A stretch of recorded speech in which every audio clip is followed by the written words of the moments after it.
بسم اللہ الرحمن الرحیم الحمد للہ رب العالمین والصلاة والسلام علی سید الانبیاء والمرسلین۔ مسند احمد کی روایت ہے کہ ایک شخص اذان کے بعد مسجد سے باہر نکلا تو حضرت سیدنا ابو ہریرہ رضی اللہ تعالیٰ عنہ نے فرمایا کہ اس شخص نے سیدنا ابو القاسم حضرت محمد مصطفیٰ صلی اللہ تعالیٰ علیہ وآلہ وسلم کی نافرمانی کی،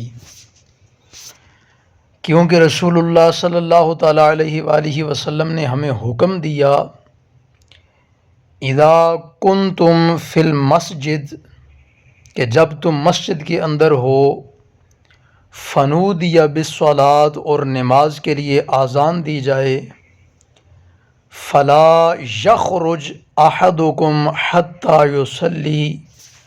تو تم میں سے کوئی شخص نماز پڑھے بغیر مسجد سے باہر نہ جائے۔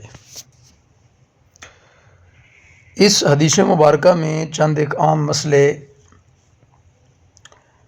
فقہائے کرام نے بیان فرمائے، وہ یہ کہ اذان کے بعد مسجد سے نکلنے کی اجازت نہیں، البتہ وہ شخص جو کسی کام کے لیے نکلے اور جماعت سے پہلے واپسی کا ارادہ ہو وہ نکل سکتا ہے، ایسے ہی وہ شخص جو دوسری مسجد کی جماعت کا انتظام کرنے والا ہو تو وہ جا سکتا ہے، اور اگر اس وقت کی نماز پڑھ چکا ہے تو بھی جا سکتا ہے، مگر ظہر اور عشاء میں اگر اقامت ہو گئی تو نہ جائے۔ نفل کی نیت سے نماز کے اندر جماعت کے اندر شریک ہو جانے کا حکم ہے، اور باقی 3 نمازوں میں اگر تکبیر ہوئی اور یہ الگ نماز پڑھ چکا تو پھر باہر نکل جانا اس کے لیے واجب ہے، پھر یہ جا سکتا ہے۔ اس حدیث مبارکہ میں جو فقہائے کرام نے مسائل بیان کیے، ان کے ساتھ ہی ساتھ ایک اور اہم اور بڑی غور طلب بات ہے کہ آج کل تقریباً ہر مسجد کے اندر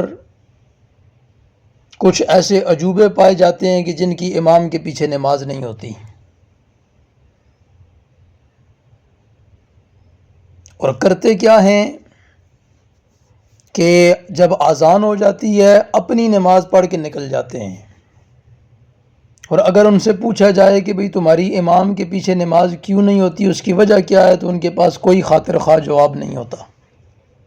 سوائے ان کی اپنی انانیت کے،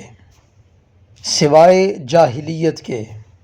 سوائے لا علمی کے،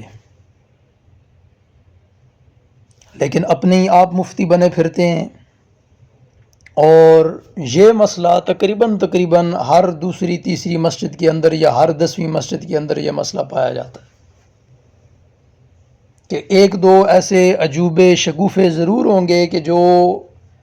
اذان کے بعد اپنی نماز پڑھ کے نکل جائیں گے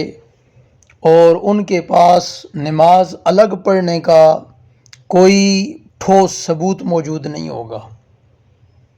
جو فقہائے کرام نے جزیات بیان کی، ان جزیات میں سے کوئی بھی ان کے اندر نہیں پائی جا رہی ہوگی سوائے ان کی اپنی انا کے یا جاہلیت کے، اس کے علاوہ ان کے پاس اور کچھ نہیں ہوگا۔ تو ایسے لوگوں کے لیے یہ حدیث مبارکہ